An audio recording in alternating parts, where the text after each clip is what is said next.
నిత్యము మనుషులవా వాక్యం ద్వారా ముందుకు వెళ్ళడానికి సిద్ధపడతాం. ప్రభు మనం ఎందుకు మరుస్తాడంటే మరిస్తే మనం ఉండగలమా? అంటే మన భ్రమ అంటే మనకున్న పరిస్థితులను బట్టి మనం అనుకుంటాం. నేను ఒక మంచి కథ విన్నాను. ఒక స్నేహితుడు ఇంకో స్నేహితుడితో మాట్లాడుతున్నాడు. మీకు ప్రాణ స్నేహితుడు ఎవరు అని తను ఒక ఫోటో చూపెట్టాడు. ఇక్కడ నా ప్రాణ స్నేహితుడు అని. విత్ ఇన్ సెకండ్లో ఆ ప్రాణ స్నేహితుడు కూడా అక్కడికి వస్తాడు. వచ్చి, సహోదరుడు, నాకు ఒక 10,000 అవసరం ఉంది, నాకు 10,000 ఇవ్వగలవా అంటున్నాడు. ఈ ప్రాణ స్నేహితుడు 10,000 అడగక ముందే తనకు రైతు బంధుకు సంబంధించిన పైసలు ₹1,00,000 అకౌంట్లో పడతాయి. అక్కడ ఉన్న స్నేహితుడికి నాకు ₹1,00,000 వచ్చినాయిరా అనగానే పార్టీ ఎప్పుడు అంటాడు, పార్టీ తీసుకుందాం అంటాడు. కానీ ప్రాణ స్నేహితుడు రాగానే మాత్రము వాడిని కూడా లేదు అని అంటాడు. ఆ ప్రాణ స్నేహితుడు సరేరా సాయంకాలం వెళ్దాం అని వెళ్ళిపోతాడు.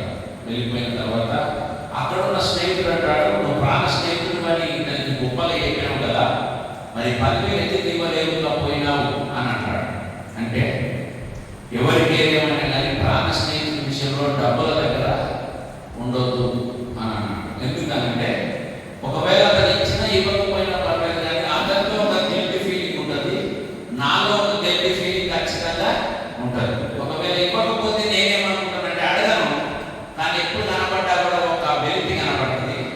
అతను కూడా నాతో మాట్లాడడానికి వెలితి కనపడుతుంది. అయ్యో, నా మిత్రుడికి 10,000 ఇవ్వలేకపోయానే అని అతడు బాధపడతాడు. నా మిత్రుడు 10,000 తీసుకున్నాడు, ఇవ్వలేకపోయాడేమో అని నేను బాధపడతాను. కాబట్టి డబ్బుల కాడ ప్రాణ స్నేహితుల విషయంలో జాగ్రత్తగా ఉండాలి అని తెలియజేస్తారు. అంటే లోక సంబంధమైన ప్రాణ స్నేహితుల విషయంలోనే ఇంతగా ఆలోచన చేస్తున్న మనము దైవ సంబంధమైన ప్రాణ స్నేహితులని యేసయ్యతో కూడా మనము జాగ్రత్తగా ఉండాలి. తనతో ఫ్రీగా మాట్లాడాలంటే మనము తనలాగా ఉండాలి. ఎప్పుడైతే ఫ్రీగా ప్రాణ స్నేహితులతో మాట్లాడినంత ఎవరితో మాట్లాడలేదు, వారి మధ్యలో ఏ విధమైన డిస్టర్బ్ వచ్చినా కూడా ఇంతకు ముందున్న ఫ్రీనెస్, ఇంతకు ముందున్న ఆ బాధలు చెప్పుకునే పరిస్థితి వారిద్దరి మధ్యలో ఏమైపోతుంది? గొడవైపోతుంది. అందుకే దేవుని వాక్యంలో ముందుగానే తెలియజేస్తున్నాడు, యెహోవా ఎన్నాళ్ళ వరకు నన్ను మర్చిపోదువు, నిత్యము మర్చెదవా అని అంటున్నాడు. క్వశ్చన్ మార్క్ ఇస్తున్నాడు. అంటే దేవుని సన్నిధానంలో మనము దేవునితో మనమంటే దేవుడు ఎన్నడూ కూడా మరవడు. వాక్యం చదివిస్తున్నాడు, నేను మరవను, విడువను, ఎడబాయను, నిన్ను ఎప్పుడు కూడా నేను అంటు కట్టుకొని నేను ఉంటాను. ఒకవేళ నీవు తొలగిపోయినా నీ వెంట నేను వచ్చి నీవు ఆ పాపంలో, మోసంలో, అంధకారంలో పడకుండా, నాకు నువ్వు దూరం కాకుండా నేను నిన్ను కాపాడుకుంటా, పట్టుకుంటా అని యేసయ్య అంటున్నాడు. మానవులకు ఒక్కొక్కసారి మనము ఈ లోక సంబంధమైన పరిస్థితులను బట్టి ఒకవేళ దేవునికి మనం ప్రాణ స్నేహితుడైన యేసయ్యకు మనము ఏదైనా తప్పిదం చేసి ఆయన ముందు నిలబడే పరిస్థితి లేక, ఏదైనా అపకారం చేసి ఆయన ముందు నిలబడలేని పరిస్థితి లేక మనం ఎలా సిగ్గుపడుతూ ఉంటామో, దేవుని దగ్గర సిగ్గుపడకుండా ధైర్యంగా ఉండాలి. దావీదు రోజు మాట్లాడిన పరిస్థితి వేరు, తాను చేసిన పాపమును బట్టి తెల్లారి నుండి మాట్లాడిన పరిస్థితి వేరు. నిత్యము దేవునితో ఉన్నాడు దావీదు. ఎప్పుడైతే పాపంలో పడిపోయాడో దేవునితో మాట్లాడడానికి ఇష్టపడలేదు, భయపడ్డాడు. ఇష్టపడి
క్రీస్తు ప్రేమ హృదయం కలిగిన వారిని ఏం చేస్తామంటే దుఃఖపడతాము, వేదన పడతాము, వారితో సమాధాన పడడానికి ఇష్టపడతాము.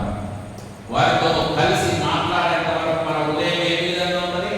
దుఃఖాకాంతమై ఉంటుంది, వేదనకరమైన పరిస్థితి ఉంటుంది. వారిని కలిసి వారితో మాట్లాడినప్పుడు మనకి ఎలా ఉంటుందంటే నెమ్మదిగా ఉంటుంది. దావీదు కూడా దేవునితో మాట్లాడినంత వరకు కూడా ఎంతో హృదయం నెమ్మది, శాంతి, సమాధానంతో ఉండడానికి ఇష్టపడుతున్నాను. అందుకే దేవుని వాక్యంలో సెలవిస్తున్న 4వ వచనంలో, నేను మరణ నిద్ర నొందకుండాను వారిని గెలిచినని నా శత్రువు చెప్పుకొన ఉండు. నేను తూలిపోయి ఉండగా నా విరోధులు అలసిప్పగా ఉండను. నా కన్నులకు వెలుగునిమ్ము. వెలుగునిమ్మంటే ఆత్మీయమైన నేత్రముల చేత బలహీనపరచబడిన మనం దేవుని చేత బలపరచబడిన వారమై మనం ఉండాలి. దేవుని వాక్యము చేత మనము ఆశీర్వదించబడిన వారమై ఉండాలి.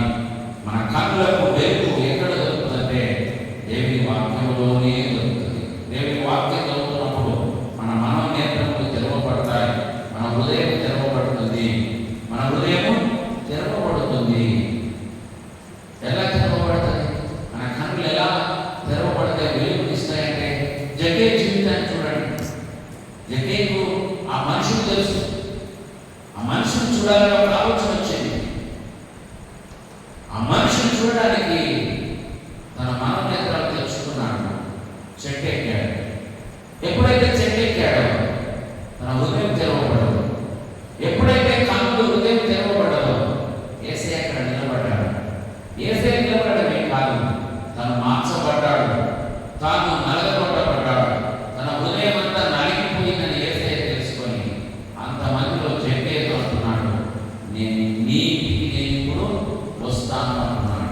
ఎప్పుడైతే మన హృదయం నలగొట్టబడుతుందో, మనం ఎప్పుడైతే మన హృదయము తెరవబడుతుందో, మన కన్నులు ఎప్పుడు వెలుగుతో నింపబడుతుందో, అప్పుడే వితిన్ సెకండ్స్ దేవుడు మన ఇంట్లో మన హృదయంలోకి ప్రవేశిస్తాడు. అందుకే ప్రకటన గ్రంథంలో అంటున్నాడు కదా, నీ హృదయం అనే తలుపులను తెరిచి ఉంచుము, నేను నీ తలుపు యొక్క నిలబడి కట్టుచున్నా, నా స్వరం వింటే నువ్వు తీస్తావు.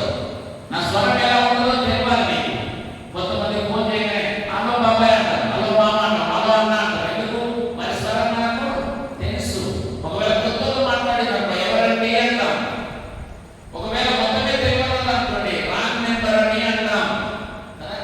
తెలిసిన వారితో తెలిసినట్టుగా మాట్లాడతాం. ఆ స్వరమే వాళ్ళు ఎక్కడో ఉంటారు, బాంబేలో, అమెరికాలో, హైదరాబాద్లో, దూర ప్రాంతంలో ఎక్కడో, మన దూరం మన ఇంటికి అవతలైనా ఉండొచ్చు. కానీ ఫోన్లో స్వరాన్ని బట్టి గుర్తుపడతాం. మన కన్నులు, మన హృదయం, మన ఆలోచనలను, ఈ బ్రదరా, ఈ సిస్టరా, లేకపోతే మీద మన బంధువులా, మన తల్లి తండ్రి అనేది గుర్తుపడతాం. ఒకవేళ కొత్త వాళ్ళు చేసినట్టు ఎవరో ఎవరో ఎవరో అని అంటుంటారు. ఓసారి తెలియకుండానే మనకు తెలిసిన బంధువులు ఎవరో ఉంటారు, మన స్వరం మీద వాళ్ళ స్వరం. కానీ వాళ్ళు ఫోన్ చేసి పెళ్లికి రండి, మా ఇంట్లో ఫంక్షన్ రండి అంటే మనం ఓసారి పరిచయం అయితే ఫోన్ అయితే పెట్టేస్తాం. కానీ ఎవరో పిలిచి వీళ్ళు ఎవరో పెళ్లికి రమ్మన్నారు, ఎవరో ఇదేంటి ఇదేంటని సర్చింగ్ చేసుకుంటుంటాం, తెలుసుకుంటాం, ఎంతో మంది ఆయన తెలుసుకుంటాం. అందుకే ఏమంటున్నాడంటే, నా కన్నులకు వెలుగునిమ్మయ్యా, తూలిపోయి ఉండగా నా విరోధులు హర్షింపగా ఉండునట్లు, నా శత్రువులు నా ఎడల సంతోషించకుండా ఉండునట్లు నా కన్నులకు వెలుగునియ్యా అని దావీదు అంటున్నాడు. దేవుడు ఈ దినం మనతో కూడా మాట్లాడుతున్నాడు. మన కన్నులకు వెలుగునిచ్చే రీతిగా మనం దేవునితో మాట్లాడాలి. ఆయనకు మనకు ఒక కనెక్షన్ ఉండాలి.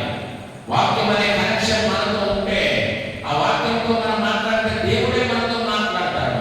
పొదలో మంట మండుచున్నది, అగ్ని రగిలింది, ఆ చెట్టంతా కాలిపోతుంది. కానీ చెట్టు మంట వచ్చేసింది, కానీ చెట్టు మాత్రము కాలడం లేదు. ఎంతవరకు కాలడం లేదు. మోసే ఆశ్చర్యంగా చూస్తున్నాడు, ఏమిటి ఇక్కడ ఈ మంట మండుతుంది కానీ ఈ అగ్ని రగులుతుంది కానీ చెట్టు అలాగే ఉంది, ఏమిటి ఇది అని తను అక్కడికి రావడానికి చూశాడు. అక్కడ ఒక స్వరం వినబడ్డది, మోషే మోషే నిలబడ్డ చోటు పవిత్రమైనది, నీ చెప్పుల వారు విప్పి రా. అంటే చేతులకి కాళ్ళకేసుకునే చెప్పులు కాదండి, చెప్పులు అన్ని చోట్ల నడుస్తాయని. చెప్పులతో మనము అపశుభ్రమైన స్థలానికి వెళ్తాం, చెల్లరాని చోటుకు వెళ్తాం. హృదయం కూడా అంతే.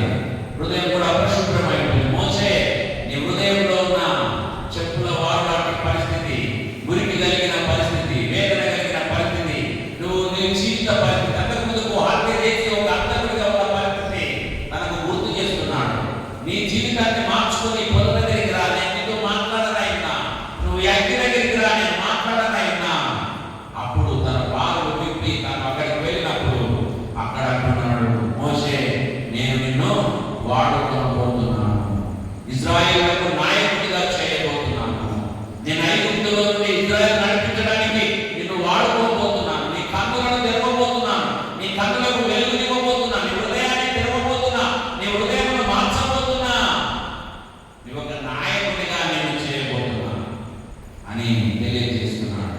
ప్రేమైన దేవుని బిడ్డలారా, 5వ వచనం చివరి మాటలో, నేనైతే నీ కృపయందు నమ్మిక ఉంచి ఉన్నాను, నీ రక్షణ విషయమై నా హృదయం వాంఛించుచున్నది, యెహోవా నాకు మహోపకారములు చేసి ఉన్నాడు, నేను ఆయనను కీర్తించెదను అంటున్నాడు. నేనైతే నీ కృపయందు నమ్మిక ఉంచి ఉన్నాను. దేవుని కృప మీద మనం నమ్మకం ఉంచాలండి. దేవుని మీద మనం నమ్మకం కలిగి జీవించాలి. ఆయన మీద భారం వేయాలండి. మన సమస్త అంటున్నాడు కదా, నీ సమస్త భారము నా మీద వేసి నన్ను వెంబడించుకుంటున్నాడు. మన సమస్త భారము ఆయన మీద వేయాలి. ఈ లోక సమస్త భారము మోసిన యేసుక్రీస్తు మీద మన సమస్త భారం వేయడం ఒక పెద్ద లెక్కే కాదండి. కానీ మనం సగం వేస్తా, సగం డాక్టర్ దగ్గర లాయర్ దగ్గర అబద్ధం చెప్పిపోతారు. డాక్టర్ దగ్గర అబద్ధం చెప్పినట్టు తలకాయ వస్తుంది అనుకో, కడుపు వస్తుందంటే కడుపు నొప్పికి తలకాయ నొప్పికి ఇవ్వడు. డాక్టర్ దగ్గర అబద్ధం చెప్పిపోతారు, ఏది ఉన్నదో అది చెప్పాలన్నాడు. లాయర్ దగ్గర మనం గెలవాలంటే మనం ఏం చేసినామో చెప్పాలండి. వీటన్నిటికంటే వాటిని సృష్టించి లాయర్గా డాక్టర్గా తయారు చేసిన యేసయ్య దగ్గర ఏ అబద్ధం కూడా, పూచిక పుల్లైనంత అబద్ధం కూడా, మోసం కూడా ఏది కూడా చెప్పొద్దండి. ఉన్నది ఉన్నట్టుగా ఆయన దగ్గర ఒప్పుకోవాలి. సమరయేశ్వరుడితో అంటున్నాడు, అమ్మా నీకు 5 పెళ్లి ఉన్నారు, తీసుకొని రా అన్నాడు. అయ్యా అంటే ఇప్పుడున్నవాడు నీవాడు కాదు అని అంటున్నాడు. నిజమే, నాకు 5 పెళ్లి ఉన్నవాడు కూడా నీవాడు కాదు. దేవుని పిల్లలారా, ఆ సమరస్త్రీ హృదయం ఎప్పుడైతే ఇప్పుడున్నవాడు నీవాడు కాదు, నీకు 5 పెళ్లిమిగిలని ఎప్పుడైతే ఆ మాట తెలియజేశాడు, సమరస్త్రీ కన్నులు ఏమైపోయాయి? తెరవబడ్డది, వెలుగుతో నింపబడ్డది, హృదయం అంతా మార్చబడ్డది. ఓ ఈయనే నజరేయుడైన క్రీస్తు అని, క్రీస్తు అని గుర్తెరిగింది. నేను ఇచ్చు నీళ్ళు తాగితే నువ్వు తప్పుకొనవలగానే అర్థం చేస్తుంది. అయ్యా నేను ఒక్కదాన్ని అవుతాయ్యా, నా వెలుగు నా కన్నులు ఒక్కరికే వెలుగుతాయ్యా, నా హృదయమే మార్చబట్టి సరిపోదయ్యా, నా సమరయ పట్టణం మొత్తము మార్చబడాలయ్యా, నా వారి కన్నులు తెరవబడాలయ్యా. సమరయ పట్టణాన్ని మొత్తం కూడా వారి హృదయాన్ని, వారి కన్నులను చేసిందని తెప్పించింది. ఒక్క వ్యక్తి ద్వారా సమరయ పట్టణం అంతా కూడా రక్షణలోకి వచ్చింది, వెలుగులోకి వచ్చింది, దేవునిలో నిలబడింది. అందుకే అంటున్నాడు, నేనైతే నీ కృపయందు నమ్మిక ఉంచి ఉన్నాను. ఆయన కృపయందు మనం నమ్మిక ఉంచుదాం, నమ్మకం ఉంచి. ఇప్పుడు మళ్ళా 1వ వచనం కాడికి పోదాం. యెహోవా ఎన్నాళ్ళ వరకు నన్ను మరచిపోదు, నిత్యము మరిచెదవా, నిత్యము మరిచెదవా, నిత్యము మరిచెదవా. ఎన్నాళ్ళ వరకు మనము దేవుడు మాట్లాడాడు, మనమే దేవునికి మన క్రియలను బట్టి, ఆలోచనలు బట్టి, తలపులు బట్టి, ఉద్దేశాల బట్టి, మన నడవడిని బట్టి మనము మర్చిపోతాము. కానీ ఆయన మరవడాడు. మరిస్తే మనం ఈ లోకంలో ఉంటాం.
దేవుడు ఒకే రీతిగా ప్రేమించే దేవుడు, ఒకే రీతిగా మనల్ని ఆదరించే దేవుడు, ఒకే రీతిగా మనల్ని బలపరిచే దేవుడు. దావీదును బలపరిచిన దేవుడు మనల్ని కూడా బలపరుస్తాడు. దేవుడి మనల్ని దీవించి ఆశీర్వదించి కాపాడును గాక. ఆమేన్, ఆమేన్.